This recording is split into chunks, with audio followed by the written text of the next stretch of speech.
सो आज के समय में फार्मर्स प्रोटेस्ट वापस देखने को मिल रहे हैं और इस समय ये ज्यादा पावरफुल तरीके से सामने आया है बिकॉज इस साल भारत में लोकसभा इलेक्शंस होने हैं और इसीलिए जहां एक तरफ करंट गवर्नमेंट ऐसी कोई भी सिचुएशन को अवॉइड करना चाहती है, वहीं दूसरी तरफ अपोजिशन इस मुद्दे का पूरा फायदा उठाकर रूलिंग पार्टी की इमेज खराब करना चाहते हैं। और इवन जहां एक तरफ फार्मर्स को वॉइस ऑफ एग्रीकल्चर के नाम से जाना जाता है, वहीं दूसरी तरफ उन्हें एंटी नेशनल भी कहा जा रहा है। बट आज हम इस पूरे मुद्दे को इकोनॉमिकल पॉइंट ऑफ व्यू से स्टडी करते हैं। अब हम सबसे पहले फार्मर्स की डिमांड को देखते हैं, जिसमें debt waiver, electricity bill, pension के साथ सबसे इंपॉर्टेंट डिमांड है ऑफ एमएसपी और मिनिमम सपोर्ट प्राइस। अब हम एमएसपी को देखें तो ये एक फिक्स्ड प्राइस होता है जो कि गवर्नमेंट पे करती है to farmers regardless of the demand and supply in the market. तो एक तरह से एमएसपी फार्मर्स को एक सेफ्टी प्रोवाइड करता है जिससे फार्मर्स किसी भी तरह का फाइनेंशियल लॉस फेस नहीं करते हैं even when market conditions are unfavourable. और गवर्नमेंट जो ग्रेन एमएसपी के थ्रू प्रोक्योर करती है उसको वो पीडीएस में सप्लाई कर देती है। लेकिन फिर करंट एमएसपी सिस्टम में प्रॉब्लम क्या है जिसके कारण फार्मर्स प्रोटेस्ट कर रहे हैं? तो सबसे पहला रीजन है कि फार्मर से एमएसपी पर क्रॉप्स प्रोक्योर करना is not compulsory for government and even out of 23 crops जिसके लिए एमएसपी अनाउंस होता है, उसमें से मेजरली सिर्फ 2 crops that is rice and wheat को गवर्नमेंट प्रोक्योर करती है,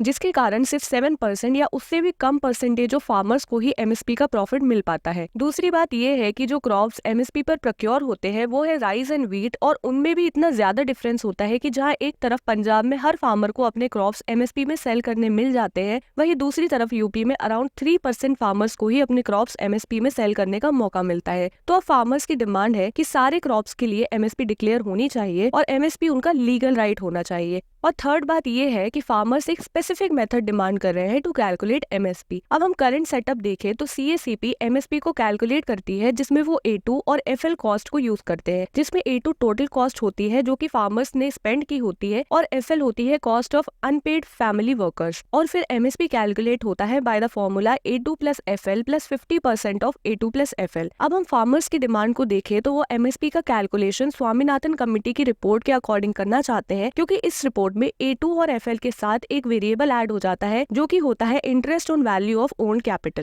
और अगर एमएसपी इस नए फॉर्मूला से कैलकुलेट होता है तो फार्मर्स को 9 to 40% का इंक्रीमेंट देखने को मिलेगा on MSP as compare to current method. अब हालांकि इस मेथड से फार्मर्स को प्रॉफिट होगा, लेकिन तो भी गवर्नमेंट इसको इम्प्लीमेंट नहीं करना चाहती है बिकॉज अगर गवर्नमेंट सारे क्रॉप्स पर एमएसपी देती है तो उससे अराउंड 40 लाख करोड़ का बर्डन गवर्नमेंट पर आ जाएगा और फार्मर्स डिमांड ना होते हुए भी एक्स्ट्रा प्रोडक्शन करेंगे so that they can earn profit. लेकिन इससे शॉर्ट टर्म में तो फार्मर्स को बेनिफिट मिलेगा, but in long run because of excessive supply government को एमएसपी बहुत ज्यादा डिक्रीज करना होगा और वापस farmers will be in trouble. इसके साथ एक्सपर्ट्स का ये भी मानना है कि एमएसपी को इम्पोज करने से एक्सपोर्ट्स अफेक्ट होंगे जिससे भारत में इन्फ्लेशन भी बढ़ सकती है। अब इसके काउंटर में फार्मर्स का कहना है कि इफ एमएसपी एक लीगल राइट बन जाता है तो फार्मर्स अपने क्रॉप्स प्राइवेट कंपनीज को सेल ही नहीं करेंगे और वो डायरेक्टली गवर्नमेंट को ही सारे क्रॉप सेल कर देंगे। और जब प्राइवेट प्लेयर्स को दिखेगा कि एमएसपी के बिलो उन्हें कोई क्रॉप सेल नहीं कर रहा है तो वो क्रॉप्स को प्रोक्योर करने का प्राइस बढ़ा देंगे, जिससे फार्मर्स एमएसपी से ज्यादा के प्राइस में भी क्रॉप सेल कर सकते हैं। और इवन गवर्नमेंट सारा क्रॉप खरीदकर उसे सिर्फ पीडीएस में ना यूज करके नॉर्मली भी सेल कर सकते हैं जिससे उन्हें भी प्रॉफिट होगा। So this is the complete story of farmers protest.